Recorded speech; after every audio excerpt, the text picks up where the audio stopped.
नमस्कार, सत श्री अकाल, आदाब। मैं हूं आपका होस्ट और आपका दोस्त मुकुल लांबा। आप देख रहे हैं आपका अपना यूट्यूब चैनल बिज ज्ञान।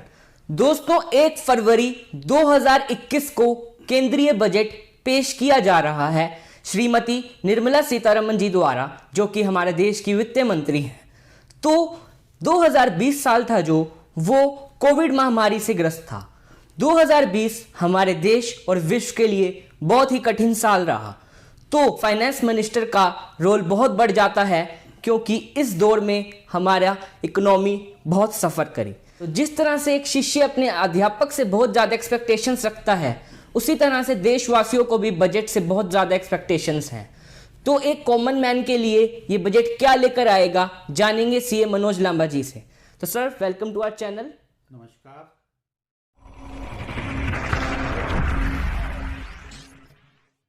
तो सर, एक आम आदमी क्या अपेक्षा रख सकता है 2021 के इस बजट से? देखिए, 2021 का जो बजट आ रहा है, उस बजट में वित्त मंत्री से सबको बहुत ज़्यादा उम्मीदें हैं, क्योंकि कोविड-19 की महामारी के दौर में जब पूरी अर्थव्यवस्था बंद पड़ी रही, लॉकडाउन लगा रहा, लोगों के काम धंधे, लोगों के व्यापार और नौकरियां तक छिन गई लोगों की, अर्थव्यवस्था नेगेटिव ग्रोथ की तरफ जा रही है। ऐसे में फाइनेंस मिनिस्टर से एक्सपेक्टेशंस काफ़ी ज़्यादा हैं। तो जहाँ तक आम आदमी की बजट की बात है, आम आदमी चाहता है 2 चीज़ें सबसे ज़्यादा। हर आम आदमी की यही डिमांड होती है कि 2 चीज़ें बजट में हों। एक तो महंगाई ना बढ़े, जो आम वस्तुओं के दाम हैं वो ना बढ़ाए जाएं, सिर्फ विलासिता वाले वस्तुओं की कीमतें बढ़ाई जाएं, आम आदमी पर और बोझ ना डाला जाए। उसकी जेब पहले ही खाली है, उसकी जेब में कुछ डाला जाए, जेब से निकाला ना जाए। तो यही एक्सपेक्टेशन एक आम आदमी की है। दूसरा, जहां वो कुछ डालने की बात कर रहा है, वहां पर वो ये भी चाहता है कि उसे कुछ कर रियायतें मिले। इनकम टैक्स में पहले ही बहुत ज़्यादा स्ट्रिंजेंट है, काफ़ी सारे प्रोविजन ऐसे हैं जिससे उसकी काफ़ी सारी कमाई का बड़ा हिस्सा कर के रूप में चला जाता है। तो कर रियायतों के रूप में जो हमारी इनकम टैक्स की स्लैब्स हैं, उस स्लैब्स को भी कुछ रैशनलाइज करने की बात की जा सकती है। तो ऐसी उम्मीद आम आदमी वित्त मंत्री से रख रहा है। जो बजट 2021 है वो first digital budget ever of Indian history है। तो ये कोविड के कारण प्रिकॉशनरी मेजर है या डिजिटल ई गवर्नेंस का एक बहुत अच्छा स्टेप है मोदी गवर्नमेंट का? क्या विचार है इस पर सर आपका? दोनों चीज़ें हम कह सकते हैं। अगर ई गवर्नेंस की बात करें, डिजिटल इंडिया की बात करें, तो उसको मजबूती तो प्रदान करेगा, क्योंकि इस बजट को पेपरलेस टोटल मोबाइल ऐप के जरिए पेश किया जा रहा है। किसी भी एमपी को कोई हार्ड कॉपी, कोई फिजिकल कॉपी बजट डॉक्यूमेंट की प्रोवाइड नहीं की जाएगी। सभी के सभी एमपी इसके हर एक कंटेंट को थ्रू ईमेल देख पाएंगे। इसे कोविड-19 इम्पैक्ट कह लीजिए या डिजिटल इंडिया में नई मुहिम कह लीजिए, लेकिन इस बार भारत अपना पहला टोटल पेपरलेस बजट पेश करेगा। इसके लिए मोदी सरकार को बहुत बहुत बधाई। Thank you sir.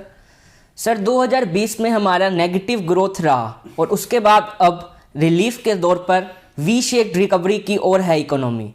तो इकोनॉमी को उच्च स्तर पर बढ़ावा देने के लिए वित्त मंत्री क्या स्टेप्स ले सकते हैं इस बजट में? देखिए, जब कोविड का समय था तो हमारे प्रधानमंत्री जी ने एक नारा दिया, आत्मनिर्भर Bharat, be vocal for the local, जिसके अंतर्गत भारत को आत्मनिर्भर बनाने की बात की। सरकार ने 20,000 करोड़ रुपए के पैकेज का ऐलान भी किया गया।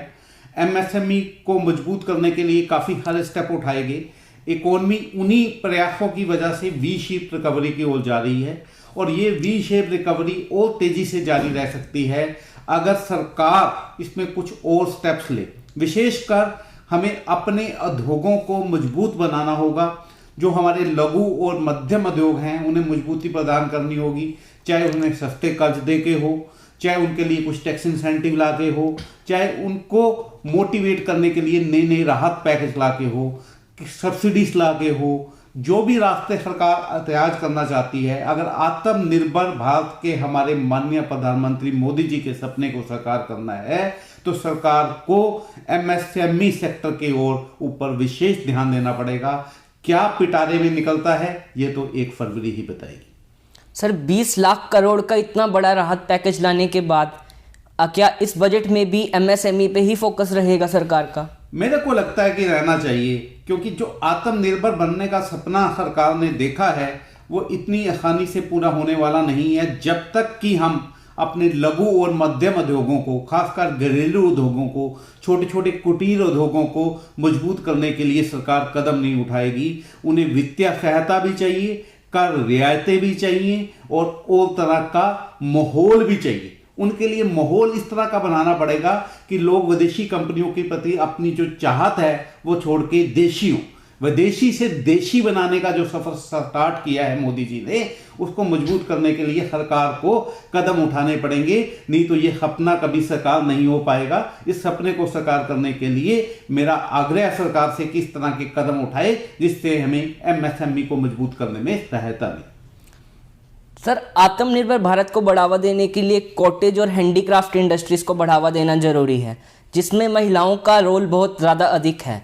तो सरकार महिलाओं के लिए क्या ऐसे कदम उठा सकती है कि जिससे महिलाएं एंटरप्रेन्योरशिप में आएं और कॉटेज और स्मॉल हैंडीक्राफ्ट इंडस्ट्रीज को भी बूस्ट मिले, जिससे आत्मनिर्भर भारत का सपना साकार हो सके?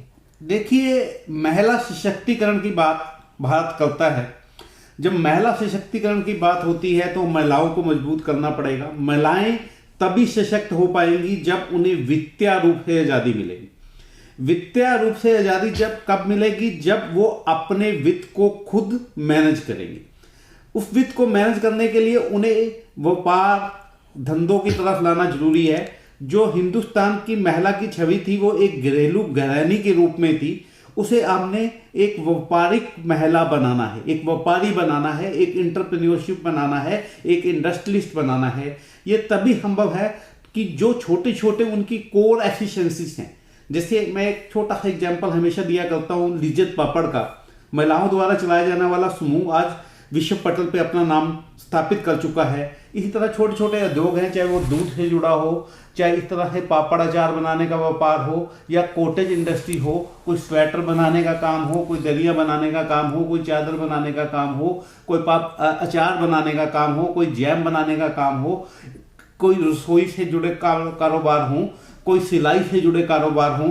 तो इस तरह से भी महिलाओं को सशक्तिकरण करने के लिए उनके बारे में भी सरकार को सोचना चाहिए, क्योंकि महिलाएं भी अपना अहम योगदान दे सकती हैं भारत को आत्मनिर्भर बनाने में। तो इस बजट में महिला सशक्तिकरण की बात जरूर होनी चाहिए, क्योंकि हमारी वित्त मंत्री भी एक महिला हैं, तो वो महिलाओं के बारे में जरूर सोचेंगी और उन्हें सशक्तिकरण करने के लिए, उन्हें सशक्तिशाली बनाने के लिए कुछ कदम जरूर उठाएंगी, ऐसा मेरा मानना है।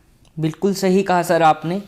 सर, कोरोना के कारण अनएम्प्लॉयमेंट देश में बहुत बड़ा है, तो क्या सैलरीड क्लास के लिए कोई स्पेशल टैक्स रिलीफ या कुछ स्पेशल अलाउंस जैसा सरकार ला सकती है इस बजट में? देखिए, मेरी लाना तो क्या क्या सरकार ला सकती है, अपनी बैलेंस शीट को कैसे बैलेंस करेंगी हमारी फाइनेंस मिनिस्टर, ये तो अभी एक तारीख ही बताएगी। लेकिन जो सैलरीड क्लास है वो दो उम्मीदें जरूर सरकार से रख रहा है। पहली उम्मीद है उनकी कि स्टैंडर्ड डिडक्शन के अमाउंट को बढ़ाया जाना चाहिए। किसी की कितनी भी सैलरी हो, मैक्सिमम स्टैंडर्ड डिडक्शन का अमाउंट 50,000 है। इस 50,000 के अमाउंट को बढ़ाना चाहिए। कितना सरकार बढ़ा सकती है, ये पहली एक्सपेक्टेशन सैलरी वर्ग रख रहा है। दूसरा, आज एक नया कल्चर कोविड-19 के टाइम में डेवलप हुआ है और वो है वर्क फ्रॉम होम।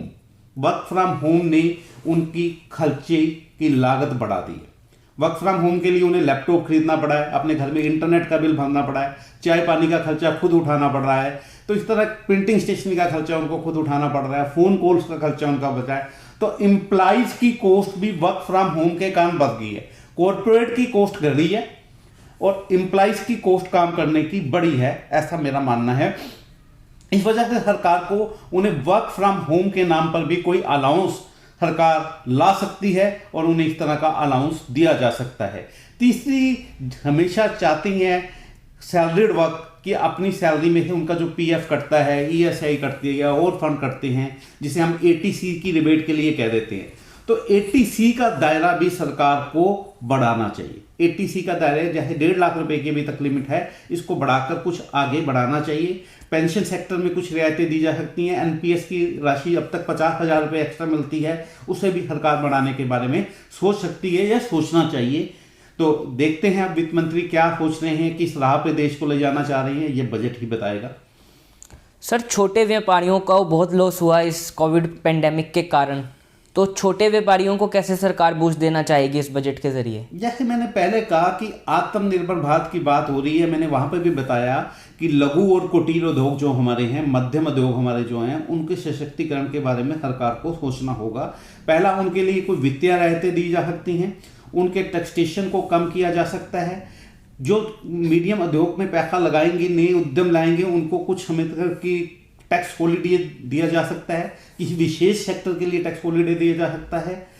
तो इस तरह के स्टार्टअप्स को बूस्ट करना होगा।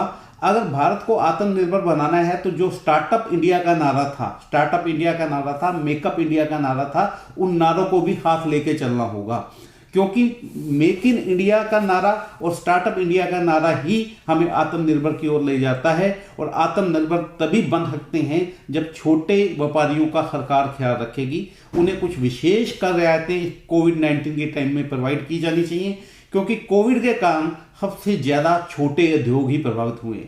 छोटे छोटे लोग जो सब्जी का काम करते थे, किराने का काम करते थे, दूध का काम करते थे, कपड़े की दुकान चलाते थे, कॉस्मेटिक्स की दुकान चलाते थे, उनके धंधे पूरी तरह ठप हो गए हैं। तो सरकार को कुछ ऐसा सोचना पड़ेगा कि हम अपने लघु उद्योगों को, छोटे व्यापारियों को, ट्रेडर्स को भी कैसे बढ़ाएं, क्योंकि रिटेल चेन को मजबूत बनाने के लिए हमें अमेजोन या फ्लिपकार्ट नहीं चाहिए। रिटेल चेन को मजबूत बनाने के लिए हमें अपने लघु उद्योगों को मजबूत करना होगा, छोटे व्यापारी को सशक्तिकरण करना होगा। वो सशक्तिकरण सरकार किस माध्यम से लाती है, सरकार की क्या सोच है, ऐसे भी हम उम्मीद ही रख सकते हैं कि सरकार कुछ करेगी। क्या करेगी ये वित्त मंत्री जी बताएंगे। जी सर, कोविड सेस की बात की जा रही है, उसका जो प्रभाव है वो लघु उद्योगों पर पड़ेगा या बड़े घरानों या बड़े कॉरपोरेट्स का ही कोविड सेस का इम्पैक्ट होगा? देखिए, कोविड सेस मेरे को लगता है जरूर लगेगा, क्योंकि इकोनॉमी भी बुरी तरह प्रभावित हुई है। सरकार को सिर्फ बांटना ही नहीं है, सरकार को कहीं से कलेक्ट भी करना है। एक थैले से निकालना है, दूसरे थैले में डालना है। तो वित्त मंत्री जी ये काम कितने अच्छे से करती हैं। कोविड सेस तो पक्का लगने वाला है, ऐसे मेरी उम्मीद है। लेकिन कोविड सेस के बारे में सरकार को ये सोचना चाहिए कि कोविड सेस का भार छोटे उद्योगों पे ना पड़े, छोटे करदाताओं पे ना पड़े।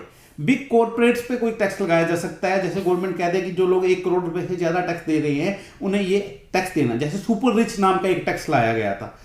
तो उस तरह सरकार कुछ सोच सकती है कि कोविड सेस का भार जो बिल्कुल छोटे कमाई वाले लोग हैं या कम टैक्स देने वाले लोग हैं उन पे ना पड़े, और किस तरह से कोविड सेस लगाया जाए और कितने समय के लिए लगाया जाए, ये सारी अभी वित्त मंत्री जी को सोचना है और उनकी टीम को सोचना है कि इस कोविड-19 के समय में उनकी सरकार से एक्सपेक्टेशन ज़्यादा हैं और हमेशा से सरकार से एक्सपेक्टेशंस रहती हैं। तो वित्त मंत्री की तरफ पूरा देश इस समय देख रहा है। 1 फरवरी बताएगा कि कोविड सेस किस तरह से आएगा और कैसे वित्त मंत्री से मैनेज करेंगे। जी सर, बड़े कॉरपोरेट्स पर टैक्स का क्या इफेक्ट पड़ेगा, और कोविड सेस के कारण स्टॉक मार्केट में जो बड़े कॉरपोरेट्स लिस्टेड हैं, स्टॉक मार्केट ने पिछले सप्ताह ही 50,000 क्रॉस किया सेंसेक्स ने, और उसके बाद से ही मार्केट थोड़ा धीमा है। तो बजट का इम्पैक्ट स्टॉक मार्केट पर कैसा होगा? देखिए, कभी भी आपने देखा हो, पुरानी हिस्ट्री उठा के आप देखिए, जब भी बजट आने लगता है तो शेयर बाजारों में थोड़ी सी घबराहट का माहौल पैदा हो जाता है, क्योंकि हर आदमी की एक्सपेक्टेशंस ज़्यादा हैं। उस एक्सपेक्टेशन से देखते हुए जो हमारे एफआई से हैं, जिसे हम फॉरेन इंस्टीट्यूशनल इन्वेस्टर्स कहते हैं, या हमारे जो घरेलू निवेशक हैं या इंस्टीट्यूशनल इन्वेस्टर्स हैं, उनमें एक डर का माहौल आ जाता है कि गवर्नमेंट कोई किसी उद्योग को लेके एडवर्स पॉलिसी ना लेके आ जाए।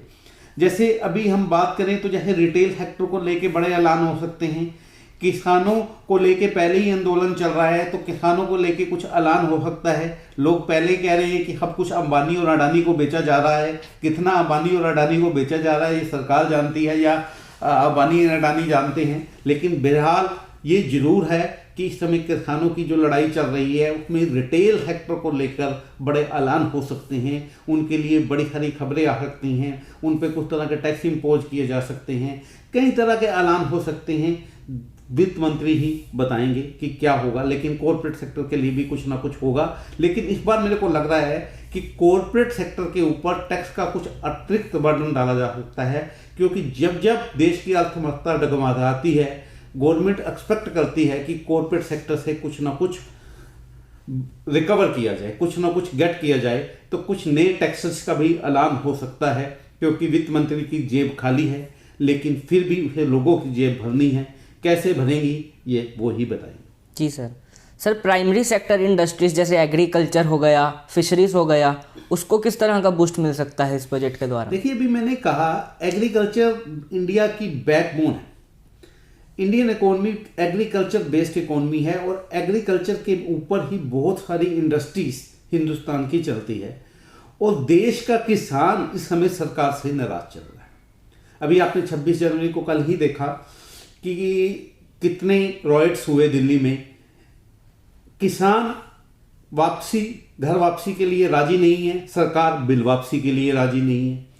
ऐसे आंदोलन के इस समय में एग्रीकल्चर सेक्टर को बूस्ट अप करने के लिए, अपने किसान भाइयों को मजबूत करने के लिए, किसानों का विश्वास दोबारा सरकार में लौटाने के लिए मेरे को लगता है कि मोदी जैसा नेता जरूर सोचेगा, क्योंकि किसान देश की बैकबोन है। मैंने पहले ही कहा, तो किसानों को लेके इस बजट में किसानों को दोबारा प्रसन्न करने के लिए, बिछड़े भाइयों को अपने साथ फिर मिलाने के लिए सरकार की तरफ से कुछ ऐलान संभव है। बजट बताएगा क्या ऐलान आएंगे, फिर हम आपसे डिस्कस करेंगे। 2 तारीख को हम फिर बैठेंगे और फिर आपसे डिस्कस करेंगे कि क्या बजट में नई चीजें आई। जी सर आत्मनिर्भर भारत में ई एजुकेशन को बहुत बढ़ावा दिया गया और कोविड के चलते हमने इसका महत्व भी देखा। तो क्या इस बजट में ई डिजिटल एजुकेशन को बढ़ावा देने के लिए कुछ स्पेशल इंसेंटिव्स या स्कीम्स का लॉन्च किया जा सकता है? देखिए, कोविड-19 में अगर एक चीज को बढ़ावा मिला तो वो ई शब्द को ही मिला। मैं सिर्फ इसमें ई एजुकेशन को बात नहीं करता। ई एजुकेशन को बढ़ावा मिला, ई बिजनेस को बढ़ावा मिला, इंटरनेट वाली कंपनियों को बढ़ावा मिला, ब्रॉडबैंड कनेक्टिविटी देने वाली कंपनी को बढ़ावा मिला, सॉफ्टवेयर बेचने वाली कंपनियों को बढ़ावा मिला, वीडियोग्राफी करने वाली कंपनियों को बढ़ावा मिला। जहां जहां आप घर में बैठ के काम कर सकते थे उसको मिला।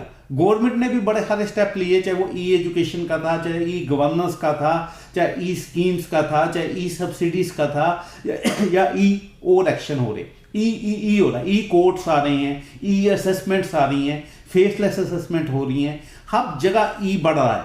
तो ई एक ऐसा सेक्टर है जहां पर गवर्नमेंट ई कर सकती है। मेरे को लगता है ई का मतलब ई इलेक्ट्रॉनिक है, और दूसरे ई की बात मैंने कहा एग्जम्पशंस। तो जो ई बिजनेस है, चाहे वो ई एजुकेशन का बिजनेस है, चाहे किसी और ई का बिजनेस है, वहां पर एग्जम्पशंस का ऐलान हो सकता है। इसके लिए हमें अभी कुछ और वेट और वॉच करना होगा। सर, जहां डिजिटल इंडिया की बात हो वहां पर यूथ की इंपॉर्टेंस अपने आप सामने आ जाती है, और मोदी जी यूथ को बहुत बढ़ावा देते हैं और उन्हें हर बार मोटिवेट करते हैं कि अगर देश को तरक्की की राह पर जाना है तो देश के यूथ को आगे आना होगा। तो यूथ को स्टार्टअप इंडिया की तरफ मोटिवेट करते हुए किस तरह की स्कीम्स का ऐलान हो सकता है इस केंद्रीय बजट में? देखिए, यूथ का मतलब स्टार्टअप मतलब जो फर्स्ट टाइम नई सोच लेके आ रहा है। स्टार्टअप का मतलब ही इनोवेशन। इनोवेशन के लिए हमें अपने यूथ की जरूरत है, और हिंदुस्तान को यंगिस्तान कहा जाता है। जब यंगिस्तान हिंदुस्तान की हम बात करते हैं, ऐसे में नए नए आइडियाज के साथ नए नए बिजनेस आ रहे हैं, लेकिन काफी सारी अभी भी स्टार्टअप्स पे रिस्ट्रिक्शंस हैं। तो मेरा सरकार से आग्रह है कि स्टार्टअप के जरिए हम आत्मनिर्भर को भी पा सकते हैं, डिजिटल इंडिया को भी पा सकते हैं, और जो हमने विश्व शक्ति बनने का सपना देखा है वो सपना भी साकार हो सकता है। इसलिए यूथ को एम्पावर करने के लिए सरकार स्टेप लाए, अपने स्टार्टअप को और स्मार्टर बनाए, उनके आइडियाज को वेलकम करे। कहीं आइडिया में पूंजीपति पैसे लगा सकते हैं, निवेश को और आसान बनाया जाए, और जो पूंजीपति लोग या उद्योगपति लोग इन स्टार्टअप में फंडिंग दे रहे हैं या पैसा लगा रहे हैं, उनको कुछ टैक्स इंसेंटिव भी दिए जाए, ताकि अंबानी साहब, अडानी साहब, टाटा जी, बिरला साहब सभी आगे आए और इंडियन स्टार्टअप्स में पैसा इन्वेस्ट करें। यही स्टार्टअप वर्ल्ड की ग्लोबल कंपनीज बनती हैं। कभी अमेजोन भी स्टार्टअप था। तो स्टार्टअप के लिए सरकार को जरूर सोचना चाहिए, ऐसा मेरा सरकार को सुझाव है। धन्यवाद सर। तो दोस्तों, ये था केंद्रीय बजट 2021 में क्या आ सकता है उसका एक एनालिसिस और expectations from the budget 2021 from a point of view of A common man.